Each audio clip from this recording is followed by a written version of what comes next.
Eh bien, bonjour chers téléspectateurs.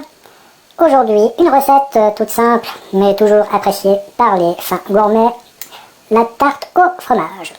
Pour ceci, je prends une pâte à gâteau préabaissée, une pâte brisée. En l'occurrence, elle est ronde, mais on peut tout à fait imaginer une tarte au fromage dans un moule carré. Ça va pas changer le goût. 2 œufs. J'ai mon petit moulin à noix de cajou, ma râpe à fromage, ainsi que, très important pour la tarte au fromage, le fromage. Autrement dit, environ 200 g de gruyère salée. Du poivre. Là, j'ai déjà versé l'équivalent de 2 verres de lait dans un récipient. Et je commence la recette en m'emparant d'une fourchette à 4 branches. Vous pouvez tout à fait utiliser une fourchette à escargot, mais ça vous prendra donc plus de temps pour commencer cette recette qui va consister. Nous allons donc, avec cette fourchette à 4 branches, faire des trous. Donc, 4 trous, afin que la pâte ne gonfle pas pendant la cuisson. Et voilà le travail. Ensuite de quoi je me saisis de mon premier œuf et hop, voilà. Et je m'empare du second, hop, voilà. Ensuite de quoi je poivre allègrement. Voilà, je prends maintenant mon petit moulin à noix de cajou et j'ajoute environ 5 tours de noix de cajou. Il ne me reste plus alors qu'à mélanger le tout et à retirer éventuellement les coquilles d'œufs qui, par mégarde, auraient pu tomber dans la mixture. Voilà, on cherche bien au fond. Non, c'était la seule. Ah non, il y en a encore une, mais bon. Bref, on bat allègrement. Ah voilà, elle est sortie. Voilà. On bat allègrement l'omelette. Ça ressemble à une omelette, ce n'est pas une omelette. Mais on fait comme pour l'omelette. Et pour attendre que ça passe, on chante une chanson.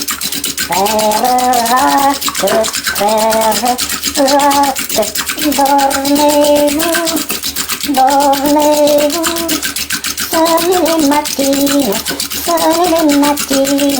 ding dang dong, ding dang dong. Et voilà, le temps de chanter. Frère Jacques, votre mixture est prête. Voilà, j'ai coupé mon fromage en 6 petits morceaux que j'introduis un par un dans la râpe à fromage. Et maintenant, il ne me reste plus qu'à râper le fromage dans la gamelle.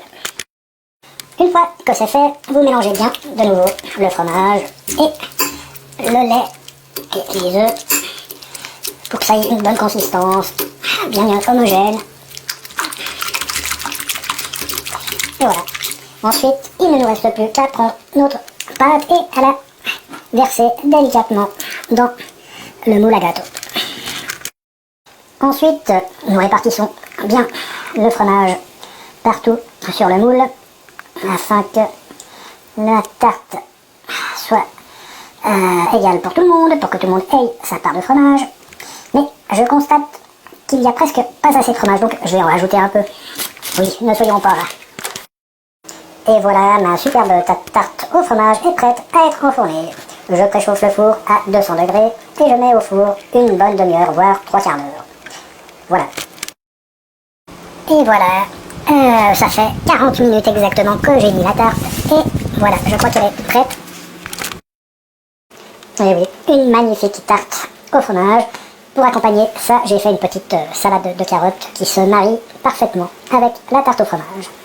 Il ne me reste plus qu'à prédécouper les tranches et à appeler Gisèle. Et pour appeler Gisèle, je ne connais qu'un seul moyen. Mon appareil a appelé Gisèle. Bonjour Gisèle. Bonjour Jean-Georges, ça sent bon. Eh bien, je vous ai confectionné un gâteau au fromage avec sa petite salade de carottes. Est-ce que ça vous fait plaisir?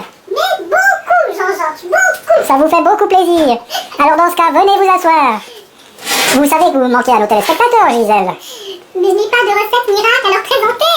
Mais on ne vous demande pas la lune, voyons. Alors, Gisèle, en attendant de vous retrouver pour une prochaine recette, je vous souhaite bon appétit et à votre santé. À votre santé. À votre santé, les amis. Bon appétit.